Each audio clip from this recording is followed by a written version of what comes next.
Just for those of you who, maybe this is your first time and you think, how long's this thing go on for? You'll be relieved to know I've set my alarm. That's the good news for 3 o'clock, all right? So I'm really, really happy to be here, and I don't want to turn this into the Mutual Admiration Society, but Cliff and Alwyn are nice people. And so I used to visit this church when I was a schools worker and a youth worker with the group of churches that this church belongs to. And I used to love visiting this part of the world, and I used to love visiting this church. And if I did live here, or if I lived within 20 miles of here, this is where I would come to church. I like any church where they at least smile at you. I said I like any church where they at least smile at you. I like any church where they care about homeless people.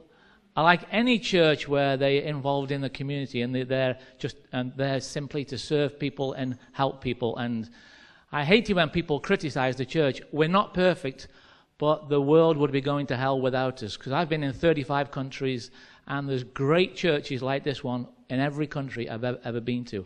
So I'm really glad. I'm a bit like Adrian, you know. I mean, I wasn't stabbed 7 times, but I'm really glad that Jesus came into my life, you know. And so all I get here is I get 30 minutes to talk to you, and I'm hoping that you'll enjoy this as much as I do. And I'm originally from Stoke-on-Trent. I'm a Stoke City supporter, which normally gets boos, all right? So there's one other Stoke supporter in the church here, so it's partly civilized, this church. We're in a higher division than Middlesbrough, so you can't really say too much. And so I'm 55 years of age. I've been married for 35 years. I'm married. I proposed to my wife after 2 weeks of going out with her. If any of my kids did that, I'd kill them, you know. And so I can honestly say I don't think there's ever been a moment, I know there hasn't been a moment where I wasn't glad that at 25 years of age I became a Christian. I became a Christ follower, and I don't think I've ever been religious because I've really enjoyed having this relationship with a God who cares about me. But I'm concerned for the people who are not normally used to going to church in here. And I was thinking when Pastor Cliff said, if you're here for the first time, put your hand up, I would have hated that, you know, because I'd hate it if, even now, if he talks about me from here, I feel a bit uncomfortable. Now I'm here, I'm fine. But I remember the first time I went to church and they did that to me, and I was like, and I'm fairly confident, and I was like dying 1,000 deaths on the inside. And then it got worse because this guy from Northern Ireland gets in the pulpit, and they sat me and my wife right on the front row. First and only time I ever went to that church. And this guy had an issue with saliva. And he did a very good impression of Ian Paisley. And every time he said the letter P, you know, I left there like almost drowning in phlegm. It was like a horrible experience. So I can still remember today what it was like the first time going to church. So I'm really hoping that this won't be too boring for you. You know, if you're a first-time guest here, or if you've been coming for years, pretty much I'm fairly sure all of you have heard of Victor Mature. No, not Victor Mature, Samson. Victor Mature was the guy who played Samson. He wasn't the real Samson, was he? All the people over 40 go, oh yeah, Victor Mature. He was pretty hot, all the girls are saying.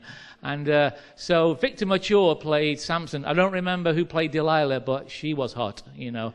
And even in black and white, she looked pretty good. And so that was my version, that was my impression of a character from the Bible with the name Samson.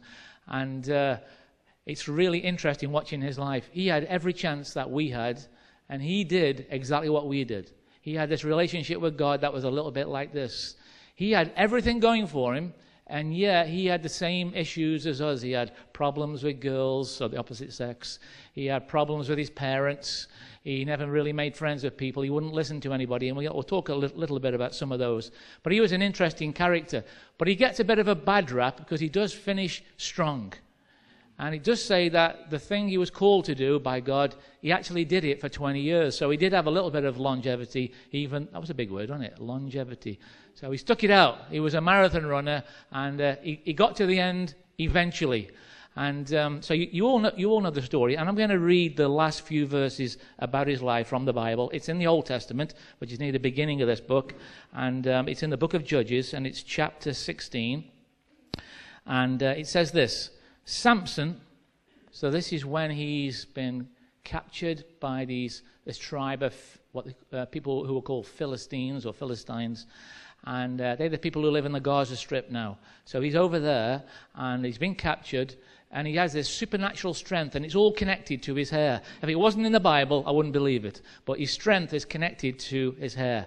And what happens is he kind of betrays God, betrays himself, betrays his people. He ends up losing his hair because some lady tricked him because he's fooling around. He ends up in a dungeon with his eyes gouged out, no hair, but hair always grows, right? So there's hope. His hair's beginning to grow. He's got no strength, and it's a little boy, and a little boy who's with him in this dungeon, who's kind of guiding him round. If you know something about the culture of that day, men were here, animals were next, women were next, and children were classless. They had no identity at all. It's a bit like children should be seen and not heard, magnified. And so he's got somebody who's not recognized by anybody at all guiding him, and he's in this dungeon. And here's a few things about Samson, because there can come this disconnect from God. Because Jesus came into the world to bring us into a relationship with God. And you know what God did in the beginning? He had a relationship with man anyway. And then our own behavior, our own faults, through our own issues, we get separated from God because guilt drives us away from him. And that's what happens even after you become a Christian sometimes, and become a follower of Christ. And you know that God lives in you now, which is the whole power of this message that we have. Samson does what we do sometimes. He kind of gets disconnected. He lives his own life. And that's what got people like me and Adrian into trouble. We were doing our thing rather than seeking after God and hearing from God. And it says a few things like this about Samson. He gets to such a stage where he's living his own life that it says he didn't know that the Lord had left him. See, there's this fading relationship with God. That's one thing. Secondly, he isolated himself. When other people try to talk to him, coach him, give him advice or mentor him, he wouldn't listen. And so he has this lack of relationship with other people who might know better than him. Thirdly, he even rejected his parents' advice. Who never did that? Who's doing that? Who's just about to do it? Oh, they're all in children's church, all right? So we've all done that, haven't we? I have 3 children. All of them have done that. They've kind of disconnected with me from time to time, and there's a lack of accountability, and that's something that every single one of us needs. We can't do this life on our own. That's why God instituted families. That's why we have church, which is really just a family of people who are trying to follow God and do it right. And so there's this lack of accountability to anybody else. And the fourth thing about him is he stops hearing from God. He stops listening. He stops inquiring. And what this is a failure to change and a failure to grow as a person. Now here's the issue, is that if we neglect this spiritual aspect, if we neglect this relationship with God, guess what's going to happen? You're going to end up like this man here. And maybe there's one or two of you who feel like, yeah, that's exactly where I am now.